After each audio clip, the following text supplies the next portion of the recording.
My Little Human. Written by some dickhead.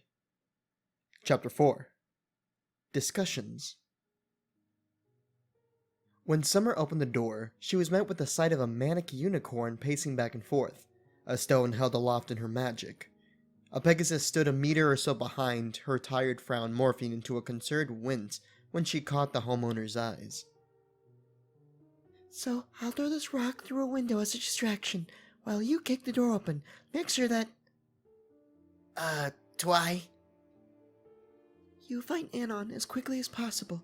We don't know how many ponies are keeping him there, or what threat they pose, so be on the lookout.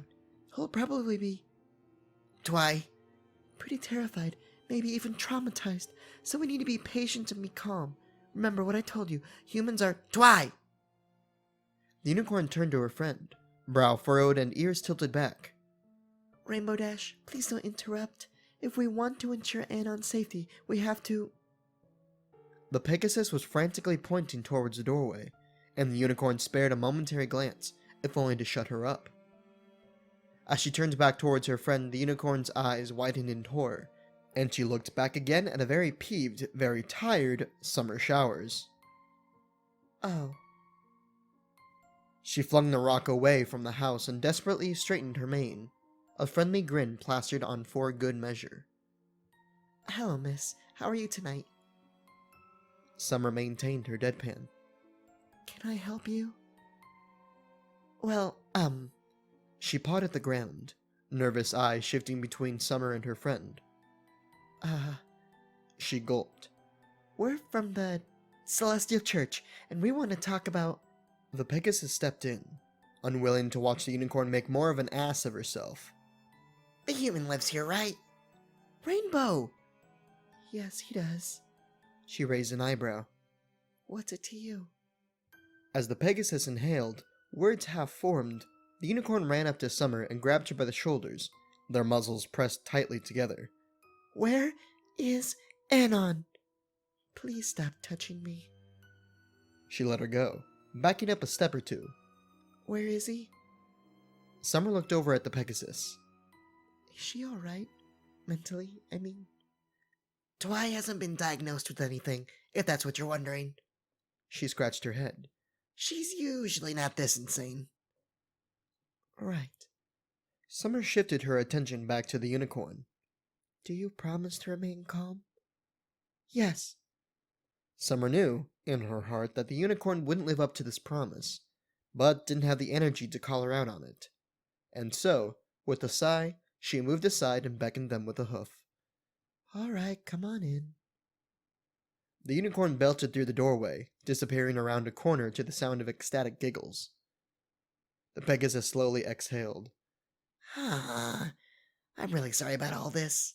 She's a big fan of the show, and, well... Summer raised a hoof. I get it. Just try to keep her in line, alright? That's why I'm here. Making their way to the living room, they were met with the sight of Anon in an armchair, arms crossed and face torn between an amused grin and a disgusted grimace. The unicorn was bouncing around him, her eyes closed and smile wide. You're real! One would hope so, yes. She gasped, a notebook and quill materializing before her and floating in her lavender aura. I have so many questions. How did you get here? When did you get here? In episode 15, why did Jim... The Pegasus coughed. Oh! My name is Twilight Sparkle. It is an honor to meet you. She did a little curtsy and pointed towards her friend. This is Rainbow Dash. Dash coughed and Twilight sighed. The fastest flyer in Equestria. He couldn't help but chuckle. Pleasure. I'm anonymous, but I suppose you already know that.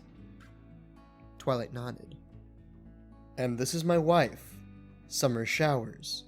Summer jumped onto his lap and gave him a kiss. It was an oddly theatrical gesture, but they both knew that the unicorn had some sort of infatuation with Anon, and so to make an effort to tell her that he was already taken. Twilight, seeing this, visibly wilted, and Dash felt an odd combination of sympathy and relief. She felt bad for her friend for sure, but figured that Twilight would understand the state of affairs and move on from her frankly unhealthy obsession. That's nice. I'm happy for you. Twilight gave a small smile as she hopped up onto the couch opposite the armchair. Rainbow settled next to her, and the four sat there for a bit in silence, the only sounds their breathing and the ticking of a clock. When the kettle whined, Anon stood up and went to the kitchen, coming back soon after with the tea. "So, what can we do for you?" Twilight snapped from her daze. Pardon? "What can we do for you? I figured you came here for a reason."